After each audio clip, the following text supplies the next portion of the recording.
Welcome to DubLife Diaries, the podcast where passion meets the open road.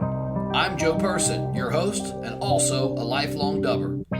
Buckle up, because this ride is just beginning. This podcast is sponsored by Volksmania magazine. Good times, great cars, awesome Volksmaniacs. Visit Volksmania.com to learn more about this class-leading VW magazine. All right. Welcome back to DubLife Diaries. Today's guest is a promoter. He's a hardcore VW enthusiast, and he is the founder of Bug Invasion. This one's going to be one of those stories where cars saved a life, where communities rewrote the future, and where sobriety kind of changed everything. Our guest today is Colton Bugman Williams. Welcome to DubLife Diaries. Thank you, Joe. You are welcome, brother. You are so welcome. This is going to be a good one, man. I think this one's I'm excited. Probably touch the heartstrings of a lot of folks. I really appreciate your willingness to come on, man. Thank you. Before we get going, just too deep into it, I do want to give a shout out to a couple sponsors you guys know already. First up on the list is Volksmania magazine.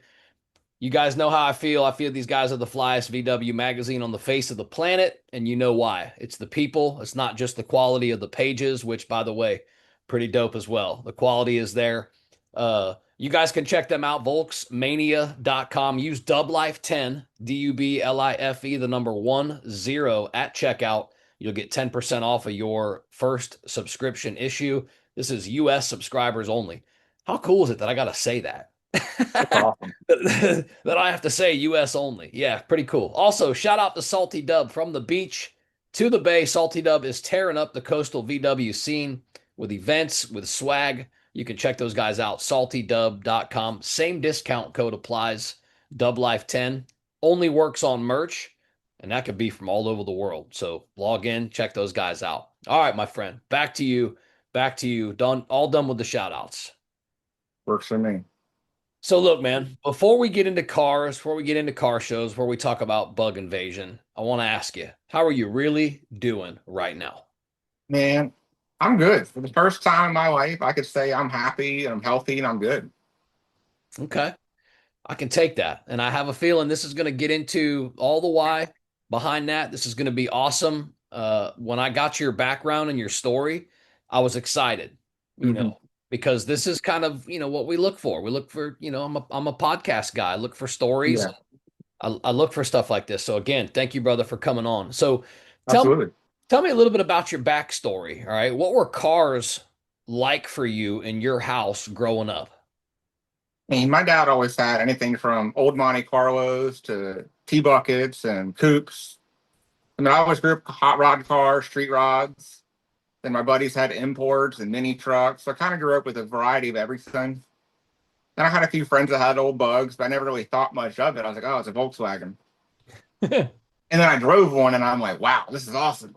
Then you were like, yo, it's a Volkswagen. And I'm like, there's other cars out there now? I know your backstory and kind of what you told me. You bounced around between imports, like you just said, mini trucks, lifted trucks. In your childhood, more or less, when you were, getting into cars and the car scene, what were you really searching for back then?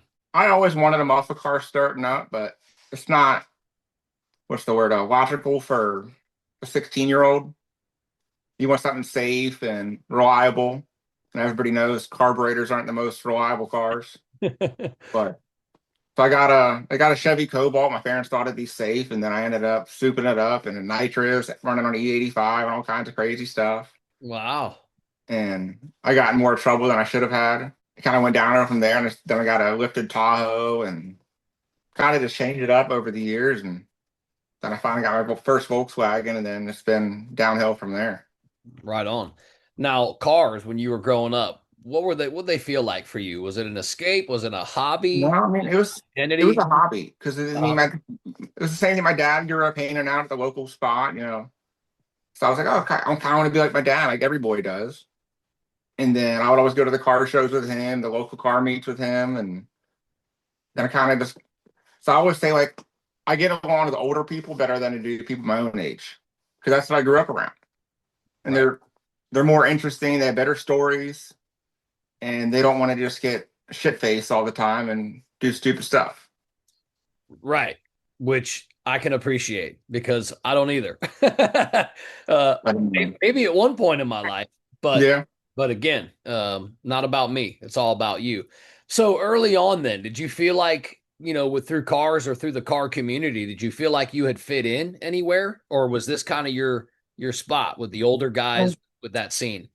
I always felt that I fit in with the older crowd, but then once I got into like the imports and stuff, started hanging out with around people my own age, I was like, okay, I'm kind of feel out of place. Like, and I kind of felt like, all right, this isn't me. Like, this isn't what I'm interested in. Like, I want an old car, but I can't afford an old car, and I can't afford to build an old car. And as I got older, I was like, okay, I'll start putting money here, start putting money here, and eventually, I mean, I still don't have the money to build a car, but I don't think anybody does.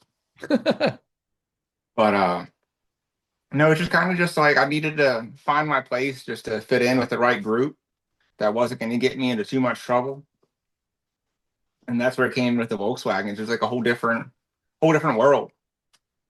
I always considered myself like a hot rodder, and when I first got my Volkswagen, I was like, "Oh, I'm not a Volkswagen guy. I'm going to park with the hot rods." And around the Volkswagen guys, and I'm like, "Wow, these people are awesome." You had mentioned kind of early on that you kind of felt like you didn't really belong in a lot of areas, I guess in your youth. uh, Mm. kind of saying that, how early did you start to feel like you did or you didn't belong in any of these scenes? I mean, honestly, it was like probably like elementary school. I mean, because I was always the odd kid out. I was the pale kid with red hair, and I never felt like I really fit in. I was bullied my whole life, and then even in early years as an adult, I still kept getting bullied. I'm like, wow, is this ever going to stop? Wow. And then I finally just found my right group and the right people, and just kind of stuck with it. So describe for me so everybody can hear, and everybody can learn from this. What did bullying look like for you growing up? And then what did it look like for you into adulthood? I mean, growing up, it was depressing, and didn't make me want to go to school. So I mean, when I was at school, I didn't want to do anything. And it was also the fact like school wasn't interesting for me because I knew what I wanted to do in life. And then it just got to the point where I was like, it's never going to stop. School doesn't want to do anything about it. I don't want to get in trouble by taking care of it myself. So it's kind of just like, just deal with it and hope it gets better. And then I was always told, maybe bullies will leave you alone if you laugh with them. Tried that and it never really worked. I had somebody recently say, what advice could you give to somebody that's being bullied? I'm like, teach them to fight. Wow. You I'm like, hear that a lot. You hear that a that's lot. really the only answer nowadays is just, you got to defend yourself. Like, say, look, you're not going to mess with me. Right. You take a stand. So my son is into a lot of MMA, and through him Mhm. growing up through MMA, I've always been kind of an MMA fan. And you hear a lot of the pro fighters, they say that type of stuff, right? They say Mhm. they got bullied when they were young, etc. Always kind of the oddball, and they talk about that, right? A lot. They talk about, look, if you're gonna get bullied and picked on, you better learn how to fight, right? Exactly. And then they become UFC champions, etc. So pretty cool. But tell me, in your youth, how did it end up kind of shaping how you would see yourself? I mean, I saw myself, I pretty much took what they said to heart. I was like, I'm the weirdo. I'm the kid with the red hair. I'm the kid with pale skin. And then I ended up, as I got older, I covered myself with tattoos. I was like, well, if you can't see the pale skin, then it's not really there. I'll cut deep on this one, I'm sure, but you openly shared with me that you had contemplated taking your life multiple times when you were young. Mm. What goes through somebody's head when, to even admit that, to say that, and then to say multiple times? What goes through your head during those moments? It's kind of just like you get, you bottle everything up so much, especially if you don't talk to anybody about it. You bottle it up and it just kind of feels like there's no exit from it. It's not going to get better. It's not going to get better. So if like the only really outcome is just to end it. And Mm. you feel like everything will get better. Like your family will be happier because they don't have to deal with you being depressed. They don't have to worry anymore. And that way everybody can just go back to living their life. So looking back on it now, what do you wish maybe someone would have said to you back then about that topic? Honestly, I don't know. I mean, because there's not really, I don't think if anybody said anything, I don't think it would have changed because I wouldn't affect what was going on in life. It's not like my home life, my family life was perfect. I wouldn't change a thing. I grew up, I had every toy I ever wanted, every go-kart, dirt bike. Family life was perfect, but as soon as I left the house, I didn't want to do anything. So it's just like, okay, like I'm gonna get pushed around, I'm gonna get kicked, I'm gonna get bullied, like, Dang. but I mean, other than bullying, I mean, I had a pretty good childhood. I'm very thankful for that. So how old were you when alcohol entered the picture for you? Like I started really drinking when I was 18. I would go to parties with friends. And then I never really got out of hand until like COVID hit. Even as when I turned 21, I wasn't a huge drinker. I was more of a social drinker. And then COVID hit, and it was just kind of like, what do I do? I wasn't working at the time, so I just sat around and drank all day. And then it turned from there, I mean, because it was just beers. I was like, okay, I'm fine. Like I'm casual. I can probably shouldn't have been driving, but I mean, I would go out, run my errands, have a beer on the cup holder, and didn't really think much of it. And then as time went on, my depression kind of came back through, and I was like, okay, like just drown my feelings with beer. And then it got worse and worse. So I started picking up vodka, and that's when it really turned downhill. I was drinking vodka out of Sprite bottles, same thing, having a Sprite bottle full of vodka, water bottle full of vodka, and just drink it throughout the day. And were you numbing something at this point, or was it just survival at this point? I mean, it was kind of a mixture of both. So I felt like if I numbed the pain, that it wouldn't be there. It was a mixture of numbing physical pain and mental pain. I've had knee issues for as long as I can remember. And because I'm so young, doctors don't want to treat it. And there's no way to really treat it. So I was kind of numbing that pain as well as all the mental pain from just being in debt, being depressed, and everything else that goes on in life. Yeah, it stacks up. And then on top of that, enter COVID. That wasn't easy for any of us to deal with, Yeah.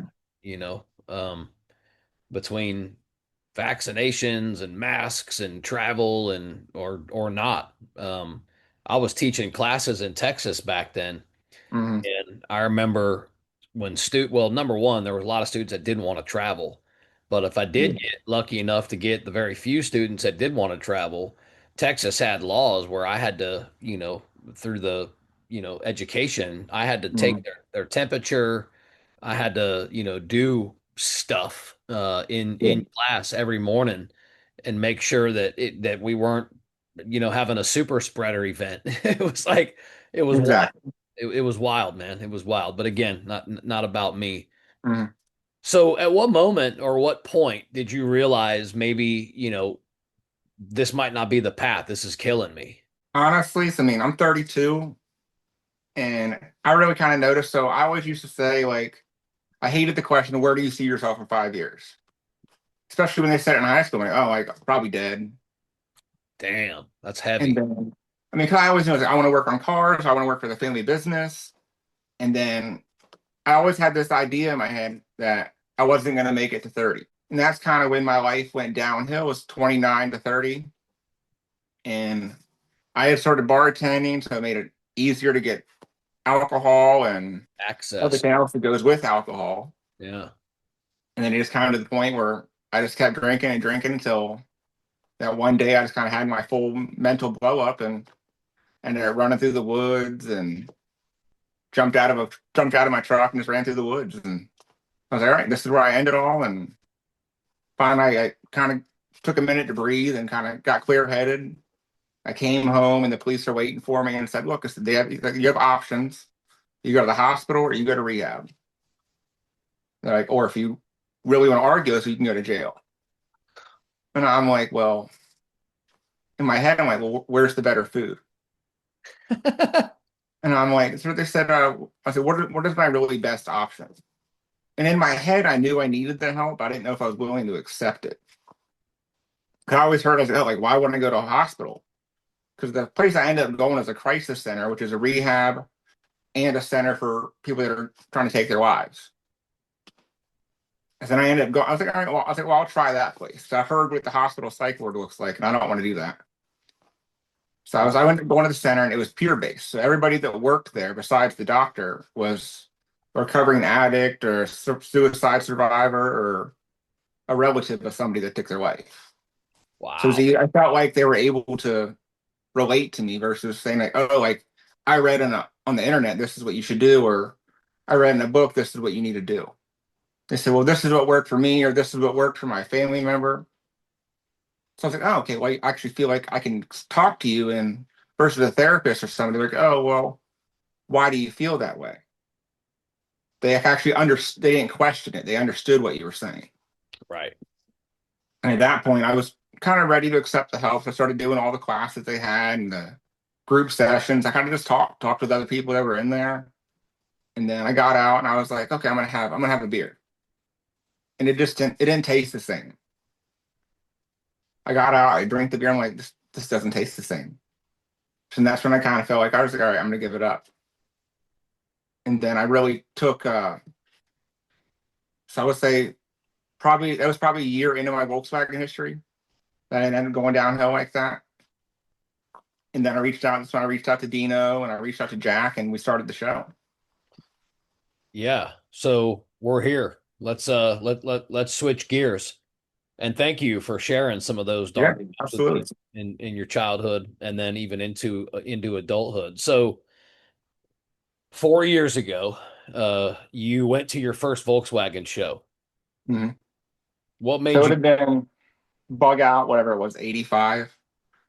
okay? And it's sad to say that the way that it was run from 85 to whatever 87, it's sad what happened to it because Wes Stager, the guy that started it all, was a good guy.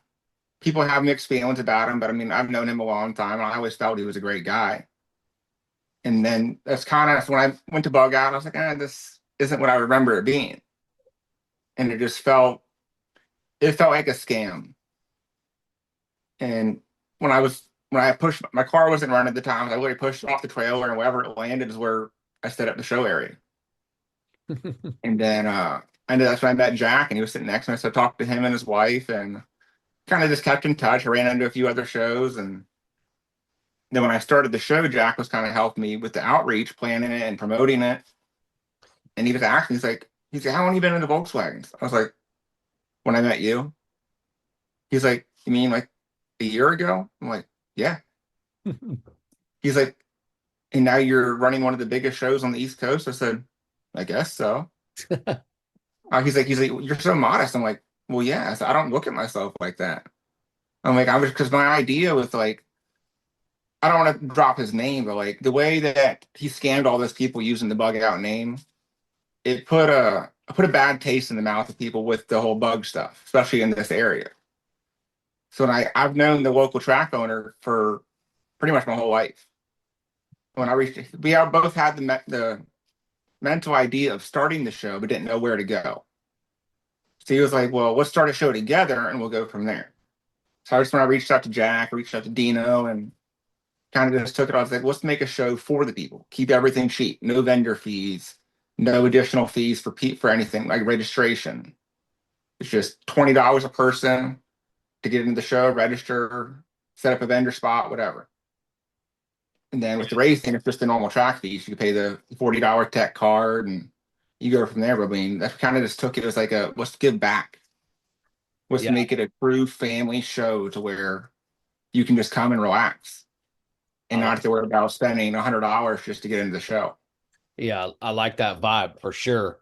We're able to do that too through a couple of our events throughout the year. Now, a couple of them we can't, unfortunately, because just to get police and close down the roads and, get access to the Mhm. venue, it's, close to 20 grand. So we obviously got to divvy that cost up. But I'm interested because I met Jack myself. He's been on the show Mhm.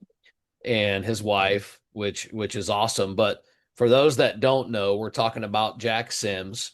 And for me, I want to back up just a little bit and go back to kind of the beginning for you and Jack. Tell me about meeting, Jack for the first time. What happened? How'd you meet? How'd you guys meet? What was that? Give me that It story. was him and his wife had their cars parked next to mine. He was kind of just admiring their cars. He admired mine.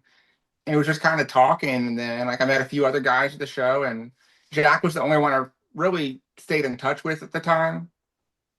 And then I just kept seeing him at other shows, and we just kept talking and talking. And then he mentioned the whole all VW thing that he does, and Yeah. kind So of went from there. And I realized that he's the guy that could help me really get this show off the ground. he's got something going, man, for sure. Oh yeah. Yeah. What do you think then about him and about his wife really stood out so much to you? Just the fact they were so they were welcoming. They were very like from the get go, they were super nice. And they weren't like I feel like most strangers when you meet them are kind of off putting. And especially from an older person to looking at a younger person. Right. Because I'm 32 and I look like I'm 20. So they thought maybe I didn't want them to think. A lot of people think I'm some punk kid, or I go to stores and see all my tattoos. Like, oh, this guy doesn't steal. Right. That's unfortunately that's society as being the judge, right? But meeting Jack and his wife, it was like meeting family members. It was kind of just, it was like really warm and welcoming. Overall, did it because of your past, being bullied, etc., did it surprise you how welcoming the VW community was? Honestly, yeah. Yeah. Especially like coming from like the import world where everybody's like, oh, let's race. Your car's junk. No matter like in the Volkswagen, it doesn't matter what your car looks like. No. If you roll in with your four pants touching the ground and one headlight, people like it's cool. And that's something. There's no judgment in the Volkswagen world. I love that feeling. And I feel it. I feel it every event, and you're right. So in your life, you're still a young man. In your Mm. life, in the Volkswagen community, you're relatively new to it, right? Last 4 years or Yes. so. Was And this it would have really been kind of like the first? 20, 2021, 2022, right in Yeah, the middle of there. yeah. Yeah, So 5 years ish. Was this really like the first time you felt like you really belonged to a community, to a group? absolutely. Yeah. It was kind of just, I mean, it felt natural. Oh, Mm. yeah, that's awesome, man. Good. Well, welcome. I'm glad you're here. Absolutely. Thanks for Uh, having me. so talk to me about like how'd you come up with an idea then for maybe starting your own show? When did that idea first kind of hit you? Well, so my dad, when I was growing up, my dad was in a local car club and he kind of helped run the yearly show they did. And I saw kind of what went into it. So I kind of had an idea of how to do it. And then once I saw kind of how Bug Out went down, I always heard stories of how Bug Out was back in the day. So I was like, what if we kind of just start our own show with a different name but have the same idea, but go off the old school guideline? So I ended up reaching out to Wes, and he sent me everything that he had from Bug Out #1 to when he sold it. So I have like original trophy designs, like layout plans that have never been seen, never been used, Cool. flyer designs, and pretty much everything you ever need to run a show. So kind of went off of that and just kind of I was like, I want awards that are different. I don't want to be the same, have plaques or give away the same awards that every other show does. I want to stand out. Yeah. And that's all we do. We do these custom license plates, and every show is a different layout. So like we kind of try to go off the Virginia antique license plate style. The first one was blue and white or blue and yellow, and then went to silver. The first one is silver and black, not really off the Virginia, but kind of in the same idea. Now, I know you had said in your backstory that when you had this idea to start promoting this thing that you had reached out to Jack first. Hmm. What advice did he give you early on? It's a lot of work. He said it's a lot of work. He said just be honest, be yourself. He said just as long as you're honest and you're open to people. He said and you don't try to do any scummy stuff. He said people will support it. Yeah, I think that's probably sound advice. What's the hardest part for you in promotion currently? Sponsorship. Yeah, amen. Took the word right off the front of my tongue here. It's Hard- not it's Hardest not part the for you. talking to people, it's the asking for money or asking for raffle items. I've never been good with asking for help in general. Yeah, I well, haven't reached out to somebody who we're runs men, a company or has 10 times more money than I have. right? As anybody knows, rich people don't want to give up their money. It's kind of there's also this thing with like, and I feel this way even as I'm 48, I got 5 kids. I feel like people look at me and they're like, "No, man, that's your hobby. Like, go do your thing. That's cool. Like, don't bother me with it." But like, it's a platform, for exactly. local business owners, etc., to really to put on slash to put on for their community. And then this Volkswagen community is very large in my area. And these local companies that support us, like they get put in the spotlight, man. And Mhm. I don't want to I don't want to like have to sell that thought to people. I want them to just see Exactly. it and then just reach out, but they don't. It's, Like you really have to work for mhm. sponsorship. So I feel that. I feel It's exactly what the you're saying. hardest part because the show is held at the same place where all the bug out shows were. People think that secretly the guy that ran the bug out and ran it down is behind the scenes pulling strings.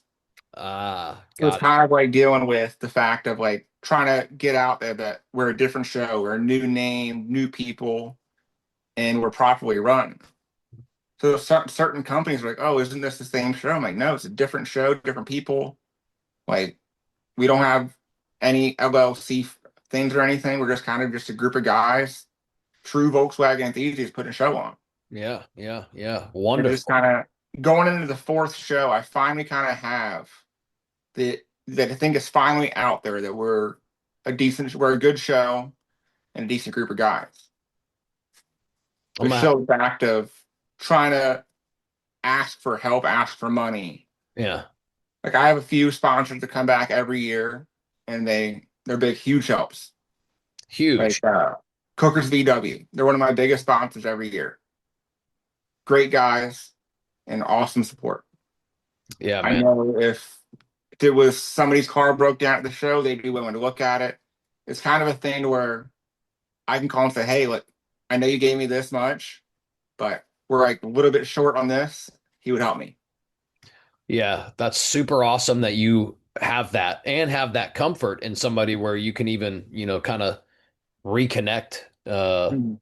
when you need to and even ask for additional help. We've got a couple, I'd say probably 3, maybe 4 companies that are regulars. I'd call Mhm. them a regular sponsor. And usually by the end of the show, they're already looking at me signaling, "Hey man, count me in for next year," Yeah. like, and that's a good feeling because I just like I struggle with that side of it. Everything Mhm. else I feel like is kind of, I'm not going to say easy, but it's not as hard as I thought it was going to be, Yeah. the city, doing permits, getting insurance, all that stuff. It's like, brother, it's all in a day's work. The hardest Mhm. part is getting community money. It's getting I mean, sponsorships. thankfully, the easy part of this is we don't have to have permits or insurance or anything. It's all under the track. Oh man, yeah, So the that's hardest part, I mean, the beautiful. hardest part about the day of show is getting it because it's a two-lane road, one lane each way. So traffic does back up quite a bit trying to get in there. Hmm. But once you're in there, I mean, it's easy. We try to separate it so people that the groups that go there just for the show and the vendors don't have to deal with the race cars. We have the race cars over on one side and everything else, spectators, show cars, vendors, all on the other side. We have our own little food court, everything you need. Fun. Sounds awesome. It's on a racetrack. Yeah, So tell me about the name Bug Invasion. Where did the name come from? it was kind of just toying with different names and the track owner. I mean, so it's pretty much me and him are the main people behind the show. Then you have Dino, that's a huge help, big sponsor every year, and then he runs the car show side. So it just kind of came up. We're like, well, we don't want to do bug out. We can't use that name. So it's kind of just what can we do that sounds cool and grabs your attention.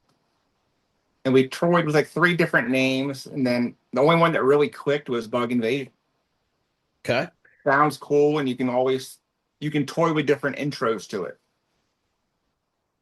Now, as you can see, I mean, the logos are cool. The way the writing is. I have Yeah. a great artist that knocks it out of the park every show. He has free range to do whatever he wants on the flyer, and I don't even have to make. I never have to correct anything. I'm like, it's perfect. I love that feeling. We have a couple of guys down here that help us out with artwork for our promotions as well. Um, and it's the best feeling in the world when you get it back the first time and it's just, Mhm. oh, Yeah, and they're like, well, what would you change? I'm like, I would change nothing. exactly. Yeah, good feeling. Good feeling Like for I use Jason Wharton out of Maryland, and awesome guy, a pinstriper, artist, anything you ever need. sick. He's the guy. Yeah, cool, man. Shout out to him for sure. So, what was your vision for the first show? Take me back to just this is the number four coming up. So, what was your Yeah, vision for the first show? I know collectively you wanted to kind of spin off of the old, what you heard was, yeah. yeah, but give me your It version was of it. kind of just, I mean, have a successful day. I didn't care if 10 cars showed up. I just wanted to have a successful day and make people happy. And I mean, the first show was bigger than I ever thought it was going to be.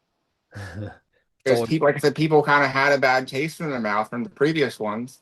So it's kind of just like, oh, like, how do we know if people are actually going to show up?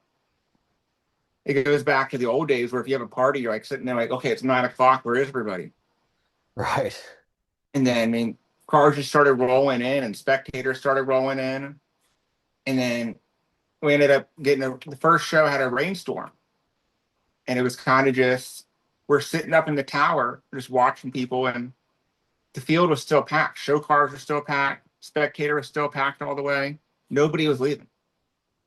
Me and the tracker are just sitting there looking at each other like, is this real? I mean, even the racers stayed. Cars were still lined up in the pits. And you're just kind of like, okay, like, why is nobody leaving? Is there something wrong? And then the rain stopped and everybody came back out. So like it's just, I mean, I feel like any other car show, people would have been gone. Show would have been cleared out. But it's like starting over. When you consider doing this, and I'm kind of I relate, I guess, because I promote events as well. But when you thought about doing this, tell me I guess, what were you scared most of when you first pulled the trigger and you said, all right, this is it. We're rocking it. We're doing it. Here's the name. Here's what's up. What'd you fear the most? Failing. Failing. Okay. I guess that's touche. Me too. But my failure wasn't that it was going to be due to me. My failure was going to be due to people not showing up. And Yeah. that's what I thought, right? It wasn't like I wasn't going to fail in the aspect of my effort. I wasn't going to fail in the aspect of, the artwork, the flyers, again, the Mhm. on the business side of the event, I wasn't going to fail. I was hoping that it was going to be reciprocated, and my passion was going to be felt, as I'm sure you felt and feel the same way. So yeah, failure. I can take that. Tell me this. As you know, the hardest thing with the show is, like you said, the cost. Yes, and Awards are a lot of crazy people in the expensive. multi community don't understand that. Exactly. I can Just say that very comfortably. especially with like events like mine where you have racers as well. A lot of these racers aren't local. So you got to have payouts high enough for them to be willing to travel. Right. And a lot of guys won't travel for more than $500. I mean, I have some of the highest payouts on the East Coast. We're pretty much tied with two other events, but we try to keep it where we can afford it versus also making it grab their attention and want to come down. So aside from the costs, sheerly, what do people not realize about running a car show? The work that goes into it. Yeah. Because, I mean, I'm sure you know, nobody's ever going to be completely happy. Yeah. I get complaints all the time of, well, cars shouldn't win this award. You need to have top 20 versus just top 10. Because the way that I look at it, if you didn't win an award, there's a reason why you didn't win an award. Yeah. Like, build a nicer car. I hate to be like sound like that, but if you're not winning awards, build a nicer car. We don't even put like judging, etc., in the hands of anybody that has anything to do with promotion slash Mhm. the event itself. We usually put it in the hands of the sponsors and or, we try to go in that route. We try to have a lot of classes, etc. But you said it best. You can't satisfy everybody. No. And every year it's the same thing, for us as well. We get a couple people that complain and they want to give their feedback, and I'm comfortable to take their feedback. I can take it on the chin, it's no problem. Yeah. Because like for me, like going to car shows, are awards nice? Yeah, because it shows your hard work paying off. But I've never really cared for awards. My dad makes fun of me for it. He's like, "Well, you sound like a loser," and I'm like, "Not really." I was like, "I go for the connections, hang Yeah. out with my friends, meet people." I was like, Yeah. "If I win an award, cool. I appreciate it. It'll go up on the wall with the rest of them. But if I don't, cool. I had a good day with some friends." Yeah. And that's the vibe for the community, man. That's the VW community for sure. Mhm. Your first event, looking back at it, what went wrong? Honestly, nothing. Ha! Great, great, great, Like, great way to say that. like even Jack and Dino will back me up. Like we kind of just sat there, like, "Wow, we did it." Yeah. I mean, there was a couple of things like you're gonna make adjustments on, like the way traffic flows or whatever, but nothing truly went wrong. All right. What went right? Everything. I Oh, mean, to keep it short, I mean everything. and that's where you get the motivation to say, all right, man, like, what's up? When's the next one? When are we doing this again? Right? I mean, 'cause I know in my that's head, I kind of thought fun. like maybe this will be a one and done thing, and then it kind of just like I looked at the tracker and I was like, "Are we doing this next year?" He said, "Yeah, let's do it again." So I want to congratulate you because I also noticed in your past and when you sent me your information that you had mentioned that you're 3 years sober. Mhm. February 25th. Yeah, man. I gotta congratulate you there. Tell me what sobriety means to you at this point in your life. I mean, at this point in my life, honestly, like I don't think about it much. Like the first like 6 months to a year were the hardest. Because I mean, especially in the dating scene, everything is like, oh, let's go to a brewery, let's go to a bar and have a drink.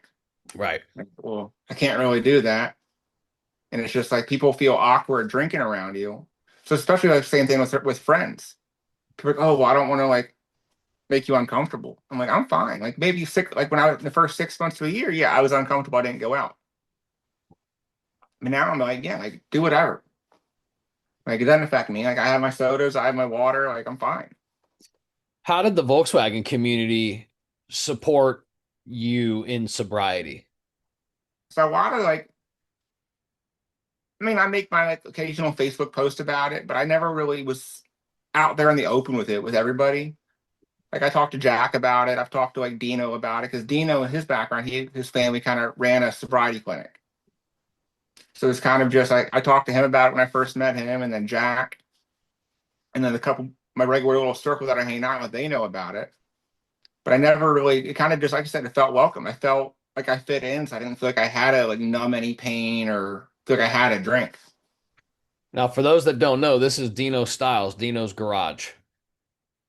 Yeah, Yeah. probably could have mentioned that. Yeah, that's okay. Just want to make sure that we give credit where it's due. Awesome guy, been on the podcast as well. Quite the story, and just a super guy. I very recently went and picked up a 1995 Eurovan from a dude's Mhm. garage. Not running, hasn't been started since 2001. I still got some work to do to get it started. But Dino reached out to me, man, was in my DMs. We were Mhm. texting back and forth, and he was just giving me some advice and some tips, and just a super guy. I kind of connected with him from the first time that we chatted and talked, and he was even supportive of my podcast for quite some time. So super thankful for my relationship with him as well. Yeah, he's a good guy. I mean, probably one of the nicest guys I know. Super nice guy for sure. Do you think that the car show scene, not just Volkswagen community, but I guess bug invasion as a whole, do you think it helps you like with accountability? Oh, absolutely. So I mean, like I feel like once I stopped drinking, I feel like I had to do something to fill that time to where I would have been at the bar or out partying. Right. So I feel like keeping myself busy with the Volkswagen show, like a lot of people don't realize that it's year round. That it's year round work. It's not just a couple weeks or a day. We got to work year round for this show. And that was the problem with volunteers. Like, well, I need somebody to talk to this person, or I need somebody to do outreach. And I can't do it all myself. And then it got to the point where like, all right, well, this person doesn't really want to help, or it's too much for this person. And it wasn't the fact, like, I understand everybody has a life, they have kids, a job. So I'm not trying to take away from that. But I need somebody who's willing to take this show to the next level and wants to be there, not just to be there for the get recognition for it. Yeah, I want people that want to be a part of this. I have found that that's actually a challenge for us as well is volunteers. We do have Mhm. some, that come and that help and support us with the shows, but we want we want more and we want to be in more areas. And through Salty Dub, we want to set up at all the shows, locally, and we want to Mhm. support them and we want to sponsor them and we want to be, as supportive to the Volkswagen community as everybody is as supportive to us when they come to our shows. But we're only it's me and my buddy Alan. We're only two guys. Mhm. We both have businesses and we both work and right and we both have families and young kids and I'm not bitching. I'm not complaining. Believe me, I love the opportunities that we get through, promotion and through, hosting events. But I'm gonna agree with you in it's hard to find people that can stay committed all throughout the year. Mhm. We only do 4 events. But it's a year-round effort. You're planning for a show with, 200 to 300 cars, 300 to 400 cars. You're planning for that 6 months out. You're getting Yeah. sponsorships, right? And so it wraps up 4 weeks later. You kind of wake up from the effect, like the wake of after the show and the picture, Mhm. all the viral reels and all the stuff that happens, and you finally kind of the dust settles, and you're like, "Holy shit, we got to start planning again." Yeah. Yeah, Because sometimes I forgot about it. Like I'm like, oh crap, we're in March, April. Like I gotta start planning. yeah, crazy. Mhm. I try to like not plan too far ahead, 'cause especially like in the previous year, a lot of people can't say like, oh, I can't start sponsorships until January. But the easiest thing, like I feel like asking for raffle items are a lot easier than asking for money. Yeah, Money would be great because it could help the track and myself not have to put out so much money. right. But I mean, because sponsor like sending raffle items, they can write that off. Like I have like MST, they're a new sponsor for this year, Nice. and they sent this really cool like two pulleys bolted together with a clock in the center. And I mean, it's probably the coolest thing I've ever seen. And then like Pat Downs, he's another big sponsor. He sends a couple of distributors for every show to raffle off, and it's awesome. And I use his products and everything, whether Yeah, I'm building a engine for a customer or building engines for myself. It always has a Pat Downs engine kit on it. awesome, man. So I'm curious to hear from your perspective how different your mindset is now, 3 years sober, versus what your mindset was like 5 years ago, say. I know you said Yeah, earlier you don't like when people say where or you didn't like when people said yeah.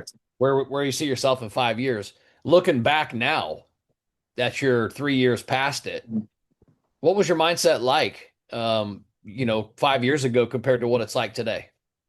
I mean, 5 years ago, I mean, it was pretty much like, okay, like this, I'm gonna end it. Like, let's just get it over with. But it was also the point like where I can't do it to my family, but at the same time, like I can't keep living like this. And now I was like not only starting the show, but finding the right group of friends that aren't going to get me in trouble or aren't going to keep pushing me towards the wrong path. I'm just feeling like I feel happy. I feel like normal. Yeah. You found your place. Yeah, exactly. Yeah. If you had to summarize it, what keeps you grounded most now? Volkswagens. I mean, because keeping myself busy doesn't give me time to sit there and think about it. So let's talk about upcoming dates then for Bug Invasion. So Mhm. can make sure that we put some dates out there. We've got May 24th coming up, Mhm. and then September 6th. Yeah. Tell me what you're most excited about for this next show. Honestly, just seeing everybody.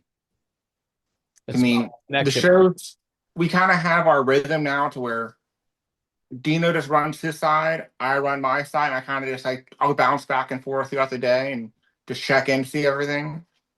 But I mean, we kind of have our rhythms. I mean, it's just kind of just socializing at this point. Seeing those people that we haven't seen all year or having a successful day. So when me and Alan do our shows, we're adamant that we do a whole bunch of work leading up to it, but like day of, we don't really want to do much because we want Mhm. to enjoy, kind of like the fruits of our labor. We want to enjoy, we want to see everybody. Same thing for us. Mhm. We want to connect. We want to, be there and enjoy the time with all the other, folks that show up. So yeah, man, I vibe with that. Looking into the future for Bug Invasion, what's the long-term vision? Are we trying to get bigger? Are we doing more locations? Are we staying grassroots? What are your thoughts? I want to stay kind of grassroots, keep it at the same place as long as possible. We kind of have our rhythm, like we know how everything's gonna be laid out versus having to replan everything to start fresh. So it's kind of just like definitely want to get bigger, and if we can make more room, better. If we can find if it comes to the point where we have to find another venue, I want to find something where it kind of has the same feeling, the same vibe. Okay. 'Cause I don't want to change it from a racetrack to a high school parking lot. Like I want to be able to keep the races going, kind of have everything going on. Can we even try to like include the younger kids? We do a Power Wheels race between time trials and eliminations where kids are racing their Power Wheels on the actual track using the Christmas tree and everything. Oh, that's cool, man. Goes to the 60 foot, and I mean, it's the cutest thing ever. I The bet. way we can make them feel included and they actually feel like they're out there racing like their dad or their grandparents. Yeah. And That's it's awesome, awesome. bro. That's super I cool. had a kid the last event, family's big time racers, have been racing their whole lives, Volkswagen enthusiasts. Little kid came up to the starting line and they're supposed to stop at the 60 foot. I was standing right there with the flag. Kid just kept going. All the way past the 8th mile mark, and I'm chasing behind him the whole time, yelling, "Stop, stop!" And he just kept going.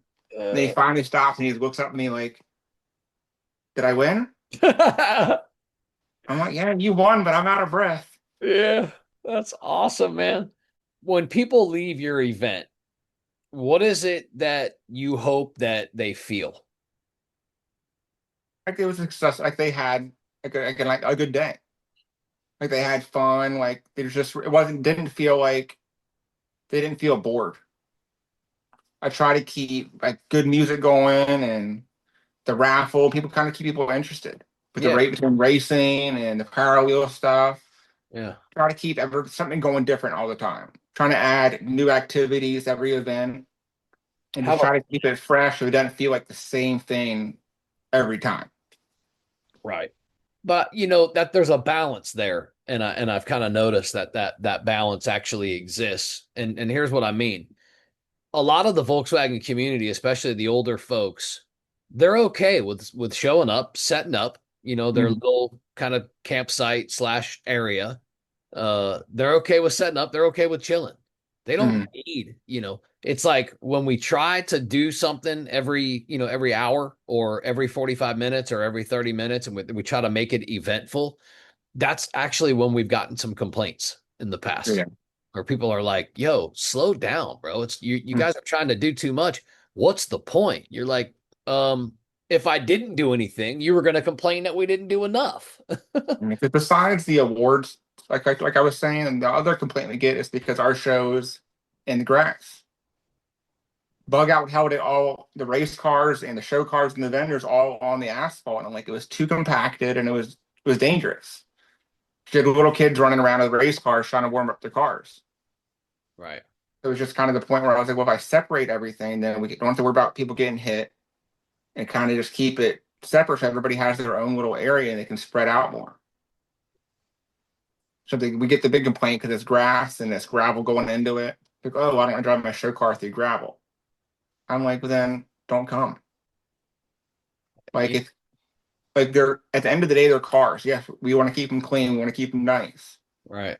But I mean, it's 15 feet of gravel, Yeah. and I'm like, it's not going to change your life. It's not going to ruin your day. Yeah. Like I'll take my bug through the mud. Like it doesn't bother me. I got a bug on air ride and slammed on the ground, but I'll take it through the mud.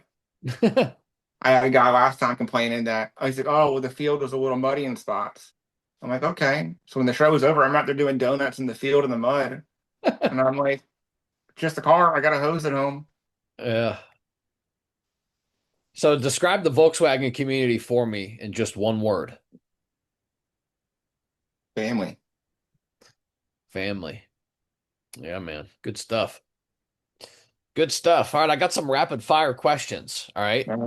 These are questions that demand a fast response. However, I don't want to stop you if a story comes out of them. All right. So if a story comes of any of these thoughts, so be it. Mhm. Let's rock with it. You ready? Yeah. All right. Favorite VW body style?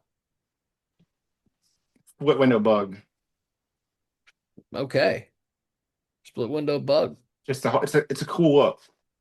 It Kind of sure. goes back to the whole like classic Corvette split windows and stuff, the old hot rods. Yeah. And The it's just a whole different look. the dash is sick too. Exactly. Yeah. Yeah. Pick one and one only. Air cooled or water cooled? Air cooled. All right. Best show memory so far. Mm, I don't know, honestly. It's just having a good day, like having a success. I'll Like give you a everything. recent one. There's so many good memories with these shows. Like it's hard to just pick just one. I'm gonna give you a recent memory from our one of our last shows that stands out to me, and I'm just sharing this because when I asked you the question, I thought, how would I answer this if somebody asked me? And then it came to my mind, so I'm gonna share it with you. We had a guy show up in an early uh, split single cab, Mm-hmm. and in the bed of the single cab is this giant pound, probably 5, 6, 700 pounds of sand, beach sand, Mm-hmm. and I'm just like, okay, like he came in the parade and everything in the morning. And he parks up front in the very front entrance of the show where all the spectators are coming off the pier and they come into the show. And for the first probably hour and a half of the show, first 90 minutes of the show, this dude is carving our logo out of a sand sculpture. Oh, that's awesome. And dude, it was sick. This guy is a master artist in sculpting sand, and he's spraying whatever it is, glue or whatever Yeah. it is to form it. But he makes V Dubs on the pier just the sickest logo out of this giant, 3.5 foot Mhm. tall, 5, 6, 7 feet wide. That anyway, that's gonna be my favorite That's memory. awesome. My I mean, favorite. if I had to pick just one, it's probably chasing that kid down the track. I Yeah. mean, the people in the stands are yelling and clapping. I'm like, why are you clapping? I'm like, I'm out of breath. That sounds awesome. All right, here's one for you that might go iffy because there might not be any hardest parts Mhm. for you. But what's the hardest part of staying sober right now? Nothing. I mean, Yeah, that's I easy. keep busy. So if Yeah, keep myself busy, so like I work all day and then I come home and I go to my buddy's garage. We either work on Volkswagens or work on other side jobs. Just kind of keep ourselves busy. I come home, I eat dinner and go to bed. And they do the same thing the next day. yeah. I feel like, especially people that are trying to go through it themselves, Hmm. find an activity, find something that keeps you busy, whether it's going to the gym for hours on end or puzzles or whatever. Just find something to keep your mind busy. Give me one person that stands out that you can attest or that you can even credit for changing your life. My dad, What's his name? Daryl, Tim. he's been one of my biggest supporters from day one. Yeah. I know if I murder somebody right now and call him and say, Dad, I fucked up. Where are we putting the body, son? He would he might not do that, but he would try to help me the best that he could. Yeah, I don't know. I would do that either. But that's what I envisioned when you started painting that picture. That's awesome though, man. Shout out to your dad. Okay, how about this one? Dream show location. A bigger track, like a really like famous track like ZMAX Dragway or Las Vegas track. Like just have the craziest Volkswagen event, four wide drags, something unique. Because like right now with like Bug Invasion, we're building a dirt drag strip. They're Ooh, going to try to be the first show in the country to have asphalt drags and dirt drags at the same event. So dude. have boom buggies and sand rails dragging one time, and then race cars going down the other track. Yeah. And Super. that's something me and Jack have been talking about since the beginning. It's Okay. just like we'd be the first. We've done all this research, and we can't find another show that's done it. I've never heard of one that does it. I know Bug Jam down here. You probably heard of it. Mm-hmm. They've got the dirt track, Mm-hmm. which is like a motocross track, Mm-hmm. but for cars. Uh, Yeah. so they got the buggies and the rails and everything on that track, but it's pretty intense, bro. It's pretty Mm-hmm. awesome. There's jumps and everything. Pretty crazy. Never seen a dirt track run a straightaway for a drag strip. That'd be pretty cool. Mm-hmm. Yeah, pretty cool. All right, how about this one? Maybe a story comes to this one. Worst burnout moment that you've had so far in the last 4 years as a promoter. Mm-hmm. I don't know. Just trying to keep the show going. So, I mean, sometimes like you get certain feedback, and you're like, well, why not? Why don't I just pull the plug? And people aren't happy with this. Why not just pull the plug and end it all? Right, Like, if people aren't happy, like, what's the point? Then you think about like, okay, not everybody's gonna be happy. right.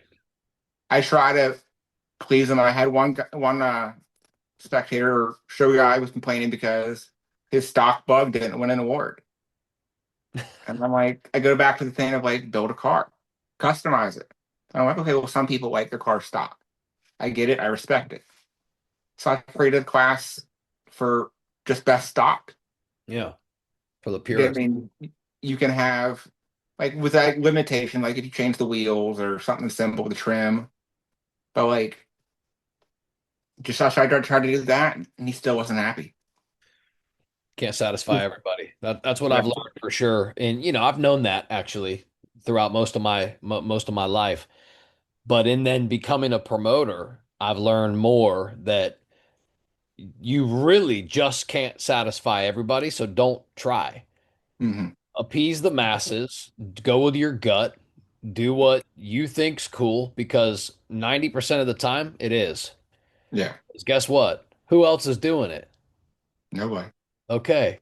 So winning already right there. All Hmm. right. Here's Exactly. one for you. What's one thing that the VW scene does better than any other car scene out there? It's all about family and helping each other.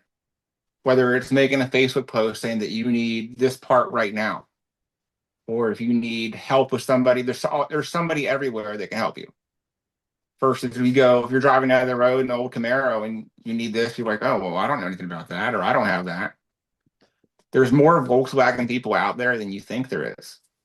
Amen And to that. it's like, I never realized how big the Volkswagen community truly was. I saw them on the roads. I'm like, oh, cool, but like, where are you going to find that?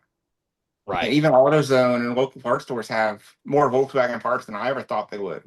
Right. Give me one message that you would tell somebody who is struggling right now. Reach out, talk to somebody.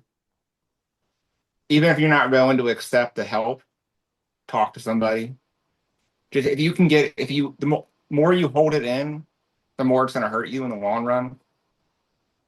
If you're willing to accept the help and you know you need the help, then perfect. Check yourself into a center, ask for help, call 911. Honestly, that's the easiest thing. Just call 911. Say, oh, I'm struggling. I don't know what I'm going to do. My mind's kind of going back and forth. Just talk to them. Even the suicide hotline. I mean, there's all kinds of ways that you can reach out and talk to somebody and get the help that you need. So talk to somebody. That's your message. Yeah. Yeah. What does belonging to you mean right now today? Just fitting in. Doesn't matter what you have in life, as long as you have those people that care about you and support you, that's all that matters. You don't, I mean, even if you don't feel like you fit in, just find your people. They're out there, but they're not going to find you. You have to find them. Tell me where people can find you. Where can they find Bug Invasion? How can they support what you're building? Because I think it's important that community supports each other. Where can they find you? How can they support you? So Facebook, the Bug Invasion at Summer Duck, pop right up. Or you can go to the Summer Duck page. You can follow my personal page. We're always posting. It says The Bug Invasion? Yeah, The Bug Invasion at Summer Duck. Okay. Or you can go to my personal page. I usually make posts on my personal page that I'll share them to Bug Invasion or vice versa. Kind of just depends on what page I log into at that moment. But usually I post the same posts go on both pages. Are you on any other socials or like YouTube, no. Anything like that? Not yet. So just Facebook? Yes, I'm not very technologically advanced. All good. I kind of just keep it with the Facebook, and that way I'm not forgetting to post here, not posting there. What about email? If somebody wants to email you to holler at you? It would be thebuginvasion@gmail.com. Okay, cool. That'd be the easiest way to get to me because that's a whole separate email. Okay. Anything that you want to say to the VW community, or I don't know, maybe say to anybody? Shout out to Jonathan Abrams, Mistress. You make my brain hurt, garage. And that's a wrap for this episode of DubLife Diaries. Thanks for riding along with us and diving into these incredible stories of the people in the dubs that drive their dreams. If you loved today's episode, don't forget to subscribe or hit that follow button so you never miss an adventure. Do you have a story to tell or know somebody else who's living the dub life? Awesome! Reach out to us. You can find us on all socials at DubLife Diaries or shoot me an email. I'm not hard to find. DubLifeDiaries@gmail.com. Until next time, keep the engines humming and the wheels turning, and always follow the road that inspires you. This is Joe Person. I'm signing off. I'll catch you on the next ride.